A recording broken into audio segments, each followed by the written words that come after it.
नमस्कार दोस्तों, मैं रविंदर रावत आप सभी का स्वागत करता हूं आप ही के चैनल में जिसका नाम है योर एस्ट्रो हेल्प। और आज मैं बात करने वाला हूं आपके दुर्भाग्य को सौभाग्य में बदलने के लिए आप अपनी ज़िंदगी में क्या नियम अपनाएं जो दरिद्रता को और अभागेपन को आपकी ज़िंदगी से दूर कर सकते हैं।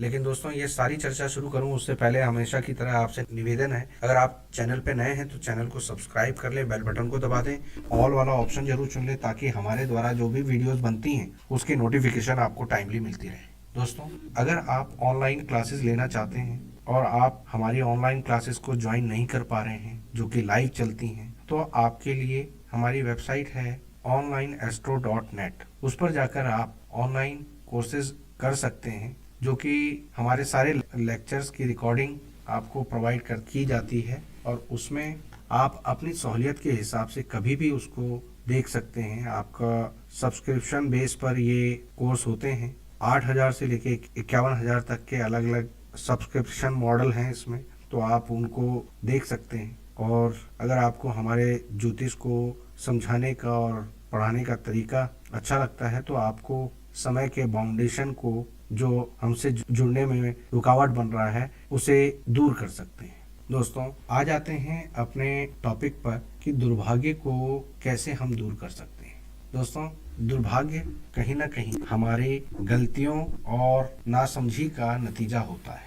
हमारा कर्म हमारे भाग्य को संवारता है और बर्बाद करता है। अगर हम अपने व्यवहार में कुछ चीजें ऐसी बदलाव कर लें जो हमारे ग्रहों को मजबूर कर सकती हैं कि उनका दुष्प्रभाव हमें ना मिले और हम उनका सही से लाभ उठा सकें। दोस्तों, जब भी कोई ग्रह नेगेटिव होता है तो अपनी नकारात्मकता सबसे पहले आपके घर में, फिर आपके मन में और फिर आपके एनवायरनमेंट में, यानी लोगों के साथ, लोगों के इर्द गिर्द, आपके प्रोफेशनल एरिया में, आपके संबंधों के मामले में खराबी दिखाता है। तो हमारे ऋषि मुनियों ने इन्हीं चीज़ों का ध्यान रखते हुए हमें शुरू से ऐसी चीज़ों पर कंट्रोल करने के लिए कुछ व्यवहार हमें बताए जिन्हें अगर हम अपना लेते हैं तो हम अपने दुर्भाग्य को भाग्य में बदल सकते हैं। दोस्तों, हमारे घर में अगर नमक का पोछा लगता है कम से कम महीने में एक बार, हो सके तो 15 दिन में, और बहुत बेहतर होगा कि अगर आप वीक में एक बार नमक का पोछा घर में लगाएं तो उससे जो नकारात्मक एनर्जी आपके घर में किसी भी तरीके से पैदा हो रही है वो दूर होती है। इसी प्रकार अपने घर की दहलीज को हमेशा आदर दें, क्योंकि हमारी दहलीज हमारे पापी ग्रहों और चौथे घर को कंट्रोल करने में बहुत मदद करती है। चौथा घर हमारा सुख का होता है और पापी ग्रह राहु, केतु, शनि, इनके द्वारा हमारे सुखों में बाधा आती है। तो जब आप दहलीज को साफ सुथरा रखते हैं, उसे स्वच्छ जल से, तांबे के जल से धोते हैं, तो उससे वो नकारात्मकता घर के अंदर प्रवेश नहीं करती। वो एक कवच का काम करती है, आपके घर में किसी भी नेगेटिव वाइब्रेशन को आने देने से वो रोक देती है।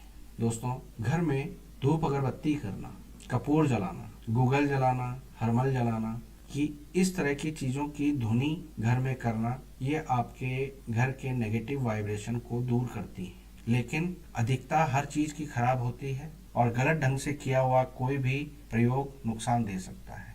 दोस्तों, अगर हमें भगवान को दिया जलाना है, जोत जलाना है, तो उसके लिए जब भगवान आपके घर में मेहमान के रूप में आते हैं, यानी 30 त्योहार उनके लिए बना हुआ है, तो उस समय पर आप घर में रेगुलर जोत जलाएं। और अगर आपका इच्छा है कि आप भगवान के सामने दिया जलाना चाहते हैं तो कष्ट करके उनके स्थान पर यानी मंदिर में जाकर वहाँ पर जोत अगरबत्ती करते हैं तो अच्छा होता है। घर में अपने घर की शुद्धता के लिए केवल कपूर, लोबान की धुनी, हरमल, इस तरह की चीज़ें हफ्ते में 15 दिन में एक आध बार करें तो इससे प्रभु की कृपा आपको मिलती है। भगवान कर्म कांड के रूप में सिर्फ मंदिर में ही पूजनीय होते हैं, बाकी आप उनकी तस्वीर लगाकर प्रार्थना कर सकते हैं, वातावरण को शुद्ध करने के लिए धूप अगरबत्ती कर सकते हैं, लेकिन जोत का विधान पूरी तरह से उसको अच्छे से समझकर तभी करें।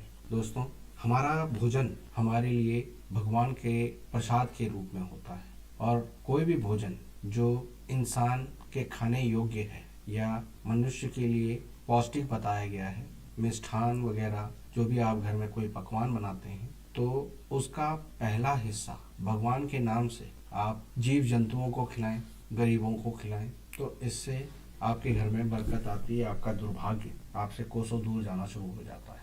दोस्तों, हम जिस भोजन को जिस थाली में खाते हैं उसका आदर हमें हमेशा करना चाहिए। थाली में ही हाथ धोना उस बर्तन का अपमान है, इससे हमारे घर में दुर्भाग्य पैदा होता है। दोस्तों, छोटी कन्याएं बुद्ध का स्वरूप है, व्यापार को रिप्रेजेंट करती हैं, दुनियावी हिसाब किताब को रिप्रेजेंट करती हैं। उन्हें हरे रंग के वस्त्र, हरी चूड़ियां दान करना हमेशा लाभकारी रहता है, जीवन में तरक्की को बताता है और आपके दुर्भाग्य को आपके जीवन से दूर कर देता है। इसीलिए नवरात्रों में कंजकों की पूजा, हर व्यापार या किसी भी शुभ कार्य से पहले कंजकों की पूजा का विधान बनाया गया है। तो दोस्तों, उम्मीद करता हूँ कि आज की इस वीडियो से आपको कुछ नई जानकारी हासिल हुई होगी। वीडियो पसंद आई हो तो लाइक और शेयर जरूर करें, चैनल को सब्सक्राइब करें। फिलहाल के लिए मैं अपनी वाणी को विराम देता हूँ। ओम नमः शिवाय।